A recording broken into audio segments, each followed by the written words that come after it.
공부를 많이 안 한다거나 문제하거나 이런 아이들의 특징이 뭐냐면 평소에 그리고 전교 1등을 하고 3년 내내 전교 1등을 했다고 하는 거예요.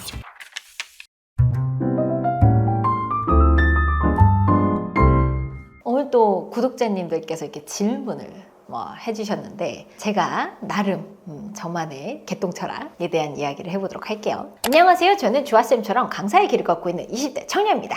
저는 수학 강사이고 또 중고등학생 힘들지 가르치고 있어요. 저도 주아쌤처럼 강의를 잘하고 학생들을 잘 이끄는 강사가 되고 싶은데 생각보다 쉽지가 않습니다. 제가 카리스마가 부족한 건지 아이들은 숙제를 안 해요. 어떻게 하면 아이들이 숙제를 하도록 만들 수 있을까요? 저는 이거를 답을 알아. 이거는 숙제해? 왜 안 했어? 안 해요. 여러분, 생각보다 아이들은요, 칭찬에 고파 있어요.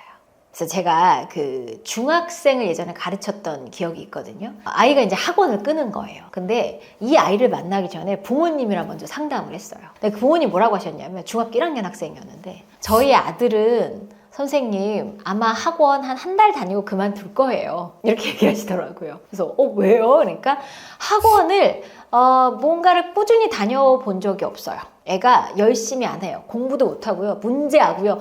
아들 그렇게 표현을 하시더라고요. 그래서 저는 되게 막 무서운 애가 올 줄 알았어. 이렇게 문신 있고 막 이렇게 좀 노는 아이가 올 줄 알았거든요. 그래서 딱 이렇게 긴장을 하고 있는데 아이가 딱 강의실을 딱 들어왔는데 생각보다 너무 귀엽게 생긴 거예요. 남학생인데 잘생긴 거야. 그래서 나도 모르게 정말 너 너무 잘생겼다 이랬어요. 그러면서 친구들한테 애들한테 얘들아 얘 너무 잘생겼지 막 이런 거예요. 그리고 나서 얘가 숙제를 영어 숙제밖에 안 하는 거야. 얘 올 때마다 너무 잘생긴 애가 숙제까지 했네? 이러면 어떡해? 막 이렇게 오버하면서 칭찬을 해주는 거예요. 제가 이제 다녔던 학원의 원장님 중에 제가 아직도 기억나시는 원장님인데 발가락이라도 칭찬해주세요 라는 말을 하셨어요. 그게 무슨 말이냐면 돼도 안 되는 칭찬하지 말고 예를 들어 지가 생각해도 잘생기지 않았다고 생각하는데 잘생겼다 그러면 왜 이래요? 막 이럴 수가 있어요. 공부를 못하는데 너 공부 잘한다 그러면 왜 나한테 거짓말해? 안 통해. 그럼 발가락이라도 칭찬하는 건 뭐냐면 찾아내는 거야. 여기서 이 아이의 장점이 있을 거야. 막 찾아내. 그거를 칭찬을 하면 아이는 받아들여요. 그리고 특히나 이런 공부를 많이 안 한다거나 문제하거나 이런 아이들의 특징이 뭐냐면 평소에 칭찬을 잘 못 받아. 너는 왜 이랬어? 타박만 받지. 너는 애가 왜 그러니? 그런 것만 받다가 갑자기 칭찬을 하잖아요. 그러면 아이가 바뀌어요. 칭찬을 받아본 적이 없는 애들인 거거든요. 그래서 차라리 칭찬을 과하게 해보세요. 그냥 잘한다 정도가 아니라 진짜 오버해야 돼. 근데 그거 어떤 칭찬?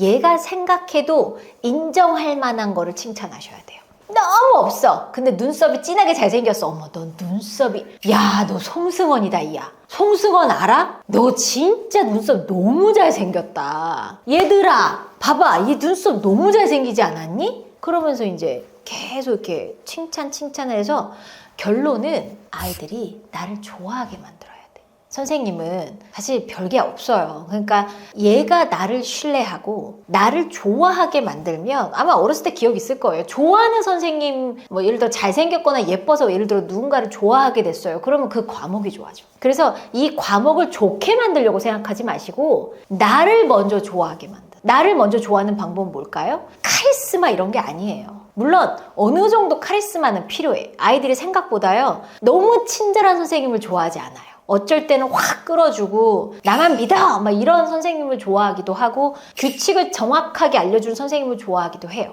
근데 막 이렇게 누가 봐도 끌려다니는 선생님 별로 안 좋아해요. 그래서 막 끌려다녀서 이렇게 선생님 이렇게 해요.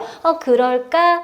그러면 좋겠. 이거 별로 안 좋아해. 생각보다 카리스마 있게 안 돼. 지금은 이래서 우리가 이걸 해야 돼. 어느 정도의 카리스마는 필요하지만 결론은 이 친구가 나를 좋아하게 만드는 거. 얘를 나의 팬으로 만들게 하는 거가 1번이에요. 근데 그 팬으로 만들게 하기 위한 또 다른 전략은 칭찬이에요. 아이들은 생각보다 중고등학생 정도 되면 칭찬에 목말라 있어요. 이제는 부모님도 칭찬을 안 해. 아기 때는 잘 생각해보면 똥 잘 싼다고 칭찬도 받았단 말이야.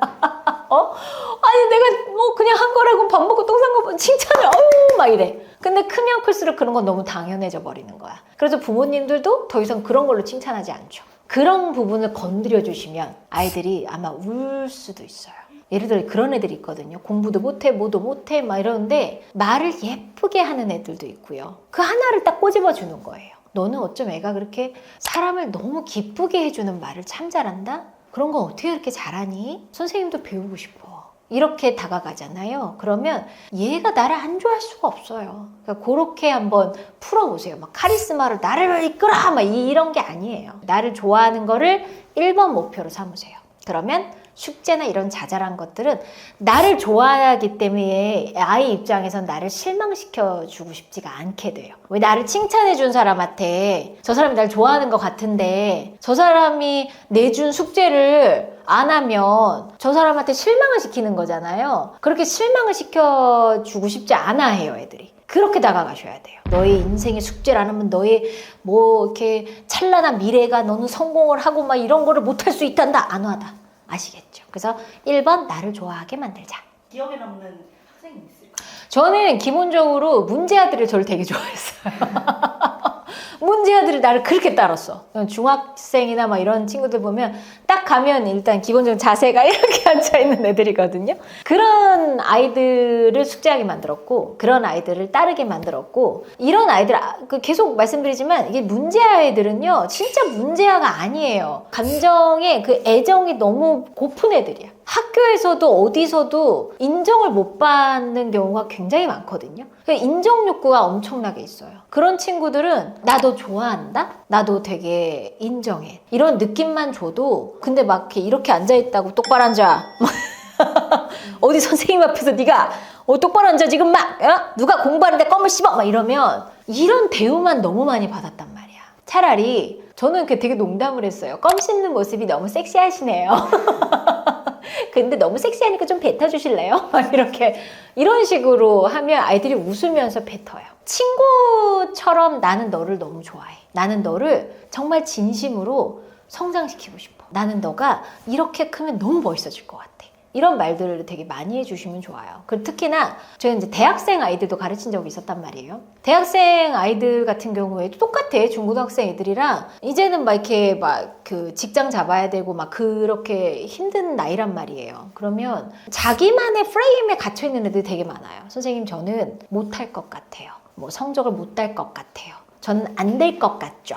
라고 이렇게 자기만의 그걸 많이 만들어 놓는 친구들이 많아요. 그랬을 때 아니야 너는 너무 잘해. 근데 칭찬할 때는 항상 구체적으로 해주셔야 돼요. 너는 이런 부분에 있어서 특히 잘해. 그래서 이런 부분 때문에 너는 성적을 잘 받을 거고 그리고 너는 성격이 이런 게 너무 좋기 때문에 회사에 가서도 엄청 인정을 받을 거고 잘 될 수밖에 없어. 이렇게 얘기를 해주면 아이들이 그 맛에 하는 거예요. 생각보다 누군가가 나를 믿어주고 나를 인정해주고 이것 자체가 그냥 힘이 돼요. 제가 이제 항상 하는 친구의 말이 있는데 이 친구 같은 경우에는 고등학교 1학년이야. 내신을 망쳤나 봐. 1학년 1학기 중간고사를. 그리고 나서 저한테 선생님 저는 내신은 제 길이 아닌가 봐요. 저는 이쯤에서 포기하고 이제 수능으로만 준비를 하려고요. 이러는 거예요. 근데 이제 지방 사는 친구였거든요. 근데 이 지방의 전형이 우대 전형이 있단 말이에요. 내신을 잘했을 때. 근데 그걸 포기한다고 하는 거니까. 그래서 제가 너는 지금 한 번 해보고서 네가 내신을 잘하는 애인지 못하는지 네가 어떻게 아니? 라고 했어요. 그래서 제가 너무나도 유명한 죽도록 한번 해봤어? 너무 선생님스러운. 너 정말 네가 생각해도 와 더 이상은 못해 할 정도로 한번 해봤어? 라고 얘기를 하고 3년 후에 그 친구가 저를 수소문해서 찾아서 장문의 편지를 한 3장을 썼는데 그때 자기가 내가 죽도록 안 해봤구나. 한번 죽도록 해봐야겠다. 하고서 죽도록 했대. 그리고 전교 1등을 하고 3년 내내 전교 1등을 했다고 하는 거예요. 선생님의 역할은 저는 뭐라고 생각하냐면 아이들은 아직 어리기 때문에 많은 경험이 없어요. 그래서 이게 아니면 끝이라고 생각해. 내 길에 있어서. 아니야, 넌 더 잘할 수 있어. 할 수 있어. 한 번밖에 안 했잖아. 더 할 수 있어. 이런 것들을 얘기를 해주는 한 번의 모먼트가 굉장히 중요하거든요. 그게 어떻게 보면은 무언가를 가르치고 하는 것보다 전 더 중요한 것 같아요. 쌤 영상 보면서 영어에 대한 자신감을 더해가고 감사합니다. 저도 아침에 일어나서 운동하기, 영어 영상 시청하기 등 저만의 루틴이 있어요. 하지만 가끔씩 건너뛰고 싶을 때가 있어요. 주아쌤도 그럴 때가 있지 않을까요? 그럴 때는 어떻게 하시는지 주아쌤만의 노하우가 궁금합니다. 건너뛰어야지! 우리는 사람이에요. 우리는 사람이고 그냥 무언가 루틴이라고 하는 게 항상 있어요. 그죠? 근데 중요한 건 루틴이 살짝 깨졌을 때 난 역시 안 돼. 바본가 봐. 이번 판은 나가리야. 다음에 할 거야. 이게 아니라 하루 이틀 정도는 인간이니까 당연히 건널뛸 수, 아프면 건널뛸 수 있고 그럴 수 있다고 생각을 해요. 근데 중요한 건 다시 그 트랙으로 가야겠다라고 생각하는 게 중요한 것 같아요. 그래서 왜 작심삼일이란 말이 있잖아요. 3일 하고 하루 쉬고 또 돌아가고 3일 하고 하루 쉬고 또 돌아가고 해도 되는 거야. 그러니까 너무 막 이렇게만 안 하면 될 것 같아요. 그 다음에 또 하나는 저는 진짜 의지가 굉장히 박약한 사람이거든요. 그래서 뭔가를 해야지라고 해서 막 꾸준히 잘 못해요. 나를 알아요, 스스로가. 그래서 저는 보통 나를 믿지 않기 때문에 걸어버려요. 할 수밖에 없는 상황으로. 그래서 어떤 커뮤니티에 들어간다거나 그러니까 시스템에 나를 넣는 걸 좋아해요. 예를 들어 다이어트를 하기로 했어. 그러면 다이어트를 하는 그 크루로 내가 들어가. 그렇게 한다거나 반드시 할 수밖에 없는 그런 상황으로 밀어넣는 거 있잖아요. 혹은 막 영어를 하기로 했어. 그러면 같이 그런 동아리를 만드는 거예요. 같이 이거 매일 하는 거야 라는 동아리. 그러니까 그나마 그런 게 있으면 누군가가 나를 보고 있다.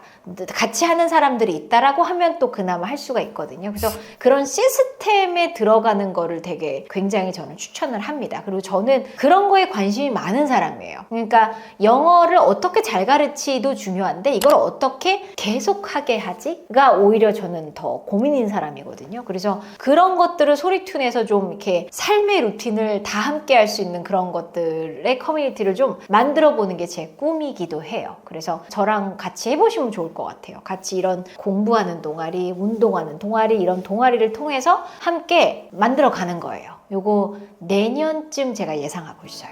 Coming soon.